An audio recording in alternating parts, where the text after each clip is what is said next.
9 months ago, the Obama administration came to office promising the most transparent government in American history. But as time passes, two traits about business in Washington are becoming increasingly apparent.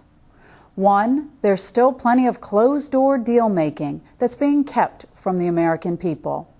And two, the work that does get exposed to sunlight might have been better kept in the dark. The new liberal leadership in our nation's capital was supposed to usher in an era where technology would keep citizens up to date on issues like government spending and proposed legislation.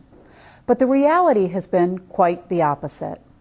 During his campaign for presidency, Barack Obama pledged that he would wait 5 days before signing any bill that came to his desk, time that was intended to let the public read, analyze, and debate the contents of pending pieces of legislation. But this promise was broken almost immediately with the Lilly Ledbetter Fair Pay Act, the expansion of the state children's health insurance program, and the economic stimulus package, all bills from the president's first month in office, each being signed in less than 5 days. If anyone believed that the age of Obama was going to be a turning point for good government, the stimulus bill should have opened their eyes. Spending nearly $800 billion over the course of 1,073 pages, Congress gave the public only about 24 hours to review the bill when it came out of conference committee. The result? Billions of dollars in pork for everything from high-speed rail projects, conveniently located in Harry Reid's home state of Nevada, to furniture for the Department of Homeland Security. Don't worry, they kept the tab to about $200 million.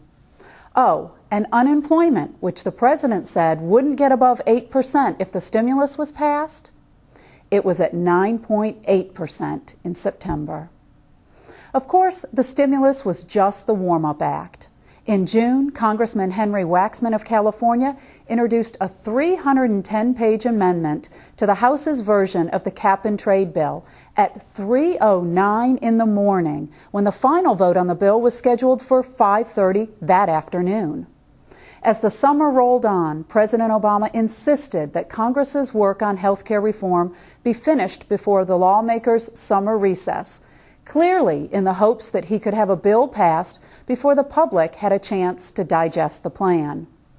Of course, Congress didn't meet the deadline, and judging by the tone in last summer's town halls, the president was right to be afraid.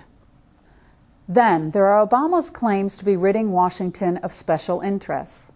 Of course, that doesn't apply to trial lawyers who get to block medical malpractice reform, teachers' unions who get to throw poor minority students out of voucher programs in Washington, D.C., or environmentalists who get to force a drought on California in order to protect a 3-inch bait fish. Transparency plays a valuable role in our democracy, but it isn't everything. After all, the government can transparently drive the nation into trillions of dollars of debt and transparently steal from the taxpayers. Bad behavior isn't any better when it's transparent. Those of us who really want to see Washington cleaned up should insist on one major solution: shrinking the size of the federal government. It's hard to imagine a nation that abides by the Constitution giving Washington the power to write 1,000-page bills. And it's difficult to come up with a reason why lobbyists would spend millions of dollars to seek influence if they thought there weren't millions more to gain or lose.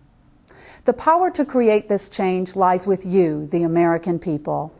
Find your congressman's phone number and give them a piece of your mind. And if that doesn't work, find their names on the ballot and give them a bigger piece. That's this week's Freedom Minute.